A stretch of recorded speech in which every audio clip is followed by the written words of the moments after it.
Sinasadya nga ba ang kahirapan ng isang bansa?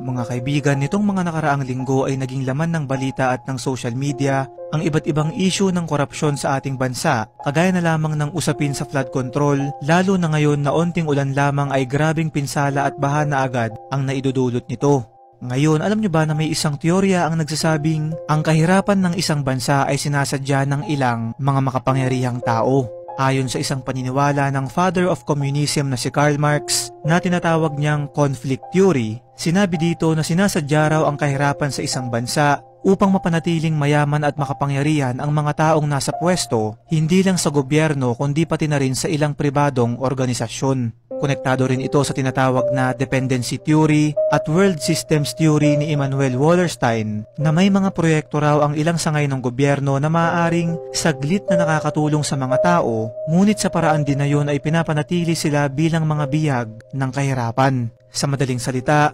pinapanatiling mahirap ang mga tao nang sa ganon ay manatili ring mayaman ang mga mayayaman. Ang mga teorya at paniniwalang to ay nakabase sa mga libro tulad ng Capital ni Karl Marx noong 1867, The Poverty of Development noong 2009, Confessions of an Economic Hitman ni John Perkins noong 2004, at The Shock Doctrine ni Naomi Klein noong 2007. Inuulit ko, ang aking mga nabanggit ay pawang mga teorya lamang, pero kung sa tingin mo ito ay tugma sa kasalukuyang sitwasyon ng ating bansa, ay hindi na kailangan ng anumang ebidensya para masabing ito ay isa lamang hiwaga.